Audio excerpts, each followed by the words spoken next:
This channel does not promote any violent, harmful, or illegal activities. All content provided by this channel is meant for an educational purpose only. SIR শুরু হতেই ছুটেছে খুব বাংলাদেশে ফেরার ধুম দালালের হাতে ৫ থেকে ১০,০০০ টাকা গুজলেই এপারে আসার লাইসেন্স মিলত। এভাবে কেউ এসেছে ১০-১২ বছর আগে, কেউ এসেছে তারও আগে। এপারে এসে কেউ কি কাজ করতো, কেউ দিনমজুরি করতো, কেউ পরিচারকের কাজ করতো। এতদিন ধরে এই বাংলায় অবৈধভাবে বসবাস হয়েছে। দেখেও কি এতদিন না দেখার ভান করে বসেছিল প্রশাসন? জেনে বুঝেই কি প্রশাসন চুপ করেছিল? এই প্রশ্নই বারবার উঠে আসছে। সুজয় রয়েছেন আমাদের সঙ্গে, আমি একবার সুজয়ের কাছে চলে যাবো। সুজয়, এরা যে কেউ ১০-১২ বছর শুধু না, কেউ তো তারও আগে, মানে ১৫-২০ বছরও হয়ে গিয়েছেন আমাদের এই রাজ্যে তারা রয়েছেন, এই দেশে তারা রয়েছেন, রীতিমতো সমস্ত সরকারি সুযোগ সুবিধা তারা ভোগ করছেন। প্রশাসন কি করছিল? সবকিছু কি জেনে বুঝে না বোঝার ভান করে ছোট জগন্নাথ হয়ে বসেছিল, নাকি সবকিছু জেনেও অন্য কোনো স্বার্থ চরিতার্থ করার জন্যই তারা চোখে ঠুলিয়ে গুজেছিল? দেখো, প্রশাসনকে যখনই এই বিষয়ে জানতে চাওয়া হয় তখন তো দায় ঠেলাঠেলি চলতে থাকে। অর্থাৎ এক পক্ষ বলে বিএসএফ দায়ী, আর এক পক্ষ বলে রাজ্য পুলিশ দায়ী।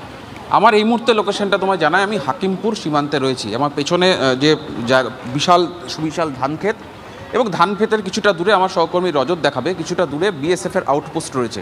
বিএসএফের আউটপোস্টের পরেই হচ্ছে এখানে একটি নদী, সোনাই নদী। সোনাই নদীর ওপারটাই হচ্ছে বাংলাদেশ, এবং আমি রয়েছি সেই জায়গাতেই যেখানে এই মুহূর্তে বাংলাদেশিরা বা অবৈধভাবে যারা রয়েছেন এই দেশে, তাদেরকে এখানে আপাতত তারা এখান থেকে সীমান্ত পার করা, অর্থাৎ বাংলাদেশে যাওয়ার অপেক্ষা রয়েছে। তার কারণ বিজিবি অর্থাৎ বাংলাদেশ সীমান্তরক্ষী বাহিনীর সঙ্গে বিএসএফের যে মিটিং, সেই মিটিং সম্পন্ন হলেই তারা বাংলাদেশে যেতে পারবেন। আমি ছবিটা দেখাই, দেখতে পাবো যে এখানে রয়েছেন তারা এখনও পর্যন্ত।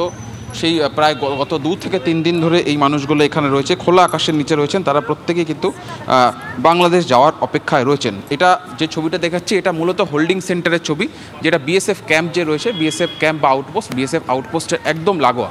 এই জায়গাতে তাদের অপেক্ষা করার পর বিএসএফ বিজিবি যৌথ বৈঠকের পর যারা এখানে বাংলাদেশে রয়েছেন তাদের কাছে যে সমস্ত নথি রয়েছে বা নেই, সেই নথি তার ভিত্তিতে তাদের ফিঙ্গারপ্রিন্ট নেওয়া হবে, তাদের সমস্ত তথ্য যা রয়েছে সেগুলি লিপিবদ্ধ হবে, তারপরেই তাদেরকে বিজিবির হাতে তুলে দেওয়া হবে, এবং তার একটা রিপোর্টও তৈরি করতে হবে বিএসএফকে, যেটা স্থানীয় পুলিশ এবং প্রশাসনের হাতে তুলে দেওয়া হবে। গত 2-3 দিন ধরে এই মানুষগুলো এখানে রয়েছে এবং তারা ফেরার অপেক্ষায় রয়েছে। আমি একটু সুজয় এই জায়গাটা একটু জানতে চাইবো, এই যে কথাবার্তা হলো, ফেরার ব্যাপারে কোনো কথা হয়েছে দিদি? কবে ফিরবেন, কীভাবে ফিরবেন? বিএসএফ কিছু জানিয়েছে? বিএসএফ কিছু জানিয়েছে কবে নেবে? না, দেখো, আমরা সকাল থেকেই যাদের সঙ্গে কথা বলার চেষ্টা করছি, কথা বলতে গেলেই তারা, মহিলারা মুখ ঢাকছেন, ছেলেরা যারা রয়েছে তাদের সঙ্গে কথা বলতে গেলে তারা অন্যত্র চলে যাচ্ছে। কিন্তু সুজয়, মুখ ঢেকেই বা কি হবে? তার কারণ হচ্ছে সুজয়, তাদের তো হাতের ছাপ, তাদের পরিচয় নিয়ে নেওয়া হচ্ছে, যাতে তারা আবারও, অর্থাৎ একবার তাদেরকে পুশব্যাক করে দেওয়ার পর আবারও যাতে তারা এই দেশে না আসতে পারে, সেই ব্যবস্থা তো পাকাপাকিভাবে করা হচ্ছে। একেবারে পদ্ধতিটা এমনভাবেই তৈরি করা যাতে এই যে মানুষগুলো যাবেন, অর্থাৎ যাদেরকে পুশব্যাক করা হবে, তাদের ফিঙ্গারপ্রিন্ট, তাদের ছবি, তাদের নাম ঠিকানা, ভারতে কোথায় তারা ছিল, বাংলাদেশে কোথায় ছিল, সমস্তটা লেখা হবে, এবং তাদের যদি কোনো ভারতীয় সুযোগ সুবিধা থেকে থাকে তার সমস্তটাই কিন্তু ব্ল্যাকলিস্টেড করা হবে। যারা রয়েছেন তাদেরকে ব্ল্যাকলিস্টেড করা হবে, এটাই স্বরাষ্ট্র মন্ত্রকের যে নিয়ম, স্বরাষ্ট্র মন্ত্রকের নিয়ম তাই বলছে। কিন্তু তারপরেও প্রশ্ন থেকে যাচ্ছে, তারা আবার অন্য নামে চলে আসবে না তো? আমরা এর আগেও দেখেছি যে দ্বৈত নাগরিকত্ব, অনেকে বাংলাদেশের নাগরিক, আবার বাংলাদেশের ভোটার, আবার তারা এদেশের নাগরিকও হয়েছে, এদেশের ভোটারও হয়েছে। নাম পাল্টে থেকেছে, কেউ শ্বশুরকে নিজের বাবা বানিয়েছে, কেউ শাশুড়িকে নিজের মা বানিয়ে এই দেশে থাকতে শুরু করেছে। ফলে এখানে যারা রয়েছেন তারা চলে যাওয়ার পর, ব্ল্যাকলিস্টেড হওয়ার পর তারা আবার ফেরত আসবেন কিনা অন্য কোনো নাম নিয়ে, অন্য কোনো পরিচয় নিয়ে, সেটা কিন্তু যথেষ্ট নজর রাখার বিষয়। যারা রয়েছেন তাদের সঙ্গে আমরা যারা কথা বলছি তারা অবশ্য দাবি করছেন যে তারা ফিরে আসবেন না, কিন্তু তারা যেখানে কাজ করতেন, কেউ নিউ টাউন, ডানকুনি, বিভিন্ন জায়গায় তারা কাজ করতেন, সেখানে তারা আদৌ ফিরে আসছেন কিনা সেটাও কিন্তু স্থানীয় প্রশাসনের দায়, অর্থাৎ পুলিশের দায়, যে তারা ফিরে আসছে কিনা সেটা নজর রাখা। যাদেরকে ব্ল্যাকলিস্টেড করা হচ্ছে তারা অন্য কোনো নাম পরিচয় নিয়ে ফিরছে কিনা সেটা দেখা দায় কিন্তু এখানকার স্থানীয় প্রশাসনের। দিদি, কি খাবার কিনতে হচ্ছে আপনাদের, না দিচ্ছে কেউ? কিনে খাচ্ছি আমরা। কিনে খাচ্ছেন?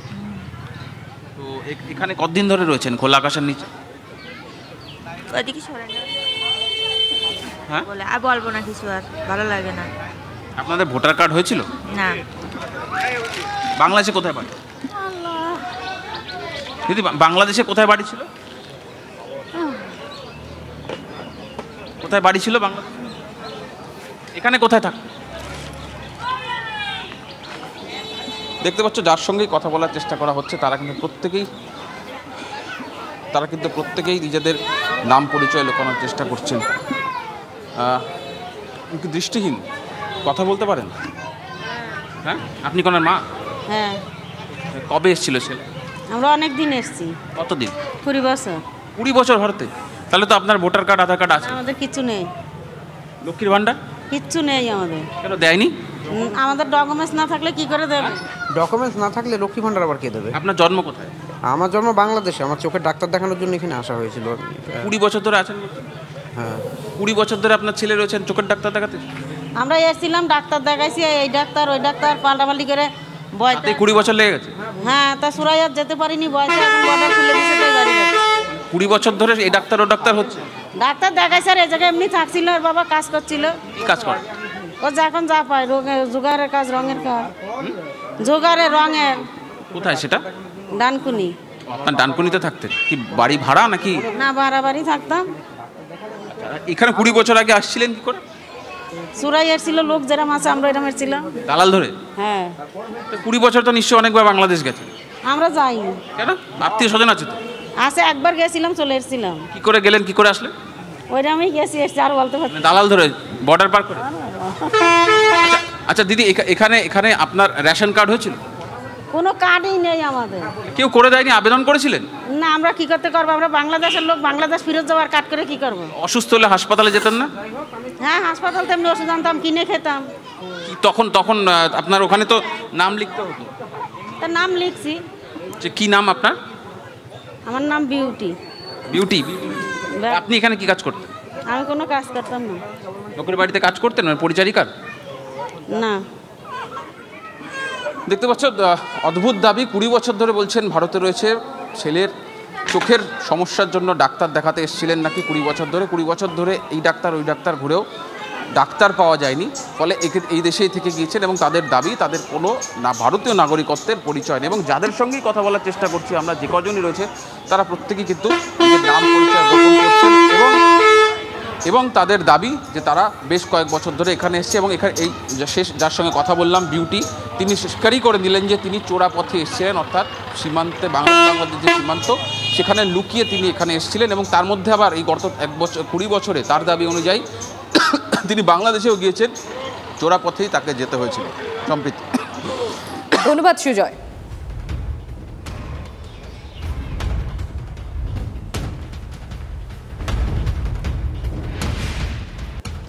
নিউ টাউনে আরও এক বাংলাদেশ কলোনির খোঁজ। এফআইআর শুরু হতেই ফাঁকা ঝুপড়ি, তালা ঝুলছে দরজায়। স্থানীয়রা বলছেন বাংলাদেশিরা থাকতো, ভয়ে পালিয়েছে। দেখুন সেই ছবি আপনাদের সামনে আমরা তুলে ধরছি। এসআইআর শুরু হতেই একের পর এক ঝুপড়ি, সেখানে তালা ঝুলছে দরজায়, একের পর এক কলোনি খালি হয়ে যাচ্ছে। রাতোরাত উবে যাচ্ছেন সেখানকার বাসিন্দারা। নিউ টাউন, মধ্যমগ্রাম, বিশ্বাসপাড়া কিংবা আটঘরা, পূর্বপাড়া, ঘুনি, সমস্ত জায়গায় প্রায় একই ধরনের ছবি ধরা পড়ছে। নিউ টাউনের হাইডার্সের পাশেই গড়ে উঠেছে অস্থায়ী ঝুপড়ির একটা বস্তি, নাম বাংলাদেশি কলোনি। কেন না, তার কারণ এখানে প্রচুর বাংলাদেশি মানুষ থাকতেন, যারা এই এসআইয়ের আবহে সব ছেড়ে চলে গেছেন। এ কথা আমরা বলছি না, দায়িত্বশীল সংবাদ মাধ্যম হিসেবে আমরা এলাকাবাসীর সঙ্গে কথা বলেছি এবং তারাই জানাচ্ছেন যে এইভাবে একের পর এক বাড়িতে তালা এবং এই এসআইআর আবহ শুরু হওয়ার মধ্যেই কিন্তু এই বাংলাদেশের যে মানুষজন ছিলেন তারা কিন্তু এখানকার যে বসতি তা ছেড়ে চলে গিয়েছেন। বাড়িগুলো দেখলেই বোঝা যাবে মূলত অস্থায়ী ঝুপড়ি, যেখানে এরকম মাথা নিচু করে প্রবেশ করতে হয়, আর সেখানেই ঝুলছে একের পর এক তালা। তার কারণ সম্পূর্ণভাবে কিন্তু বসতি ছেড়ে তারা কিন্তু বাংলাদেশে চলে গেছেন, এমনটাই দাবি করছেন এখানকার অন্য যে বাসিন্দারা তারা রয়েছেন। অনেকেই কিন্তু ক্যামেরা দেখে লুকিয়ে পড়ছেন, অনেকে বাড়ি থেকে বেরোচ্ছেন না। সব মিলিয়ে চরম ভয়ের পরিবেশ এই গোটা কলোনি জুড়ে। তার কারণ এখানে বাংলাদেশিরা ছিলেন বা হয়তো আছেন। ক্যামেরা সূর্যেন্দুর সঙ্গে Suman, TV9 Bangla, new town. বেশিরভাগ বাড়িগুলোতে তালা। সবাই কি দেশে চলে গেছে? কোথায় চলে গেছে? সব দেশে চলে গেছে। বাংলাদেশে? হ্যাঁ। কতদিন ধরে ছিল? তা আমি সঠিক বলতে পারবো না, কেননা আমি আমি স্থানীয় তো, আর আমিও খুব বেশি দিন এখানে আসিনি। আমার গ্রাম থেকে মনে হয় 5-6 মাস হচ্ছে এসেছি। 5-6 মাস ধরে এরা ছিল না, এসে দেখি অনেক ঘরই খালি ছিল। হ্যাঁ, এবার তারপরে এখন আবার কিছু কিছু সব চলে গেছে, সব বাংলাদেশ চলে গেছে। সব বাংলাদেশে চলে গেছে। কোথায় চলে গেছে গো? ঘরে গিয়েছে। দেশে কি কাজ করতো আমি জানি না, নতুন এসছে, আমি স্থানীয় লোক এখানকার। আপনি তো স্থানীয়, বুঝতে পারছি। এখানে যারা ছিল সব দেশে চলে গেছে। হ্যাঁ, সব দেশে গেছে। বাংলাদেশে? হ্যাঁ। কতদিন ছিল তুমি আসার পরে দেখেছো? আমি দেখি না, সব বাংলাদেশ চলে গেছে, আর কেউ নেই। এসআইআর চলছে, আর এসআইআর শুরু হতেই ঘুম উড়েছে বাংলাদেশি অনুপ্রবেশকারীদের। একের পর এক বাংলাদেশি কলোনি থেকে উবে যাচ্ছে লোকজন। সারি সারি ঝুপড়ি, তালাবন্দি। এই ছবি মধ্যমগ্রামের বিশ্বাসপাড়ার দেখাচ্ছি। তবে শুধুমাত্র মধ্যমগ্রামের বিশ্বাসপাড়ায় নয়, দেখুন আটঘরা, নিউ টাউন, সমস্ত জায়গায় একই ছবি। মধ্যমগ্রাম বিশ্বাসপাড়া এই বস্তি পুরো ফাঁকা হয়ে গেছে। একের পর এক ঘর তালাবন্দি অবস্থায় রয়েছে, কারণ এই ঘরগুলোতে থাকতো বাংলাদেশি। কেউ 15 বছর, কেউ 20 বছর ধরে এই সমস্ত ঘরে থাকতেন। এই যে পাশে লাট করা নোংরা কোড়ানো রয়েছে, এই নোংরা কাগজ, কাটা কাপড় এইসব কুড়িয়ে নিয়ে এসে তারা বিভিন্ন জায়গায় বিক্রি করে দিতেন। তারপর তাদের জীবন কর্মসংস্থান চলতো। কিন্তু প্রশ্ন হচ্ছে, তারা কেন পালিয়ে গেলেন? এসআইআর ঘোষণা হতেই, স্থানীয় মানুষরা যেটা বলছেন, এসআইআর ঘোষণা হতেই যে অবস্থায় ছিলেন সেই অবস্থাতেই কিন্তু পালিয়ে গেছেন। কারোর ছাতা এখানে ঝুলছে, কারোর গেঞ্জি মেলা রয়েছে, আবার কেউ বাচ্চার জুতোটুকু পর্যন্ত নিয়ে যেতে পারেননি। এই রকম অবস্থাতে পালিয়ে গেছেন, কারণ তারা মনে করেছেন যে যদি এসআইআরে ধরপাকড় শুরু হয় তাহলে 2002-এ নাম না থাকা বা লিঙ্ক করতে না পারার কারণে ডিটেনশন ক্যাম্পে নিয়ে যেতে পারে। আর সেই কারণে তারা দেশে ফিরে গেছেন। কোন পথে গেছেন, কতদিন গেছেন, সেটা এখনও পর্যন্ত স্পষ্ট নয়। তবে স্থানীয় মানুষ বলছেন প্রায় 1 মাস, অর্থাৎ এসআইআর ঘোষণা হওয়ার আগে পরে সময়কাল থেকেই তারা চলে গেছেন। মধ্যমগ্রামে সব মিলিয়ে স্থানীয় মানুষ বলছেন প্রায় 100-এর বেশি মানুষ হবেন, পরিবার সহ তারা পালিয়ে গেছেন। TV9 বাংলার জন্য সুকান্ত মণ্ডলের সঙ্গে দীপঙ্কর দাসের রিপোর্ট, উত্তর 24 পরগনা। কতদিন নেই এরা এখানে? এরা 1.5 মাস হয়ে গেছে, চলে গেছে। তাই? কখন থেকে চলে গেল এসআইআর ঘোষণা হতে? হ্যাঁ। তখন এদের সাথে কথা বলেছেন কখনো? এদের সাথে? হ্যাঁ, আমাদের সাথে ওটা বাসাও করতো, আমাদের বাড়ি যাওয়া আসাও করতো। অনেকে তো ভোটে নামও তুলেছিল। হ্যাঁ, আছে তো, সব আছে এদের। কি আছে?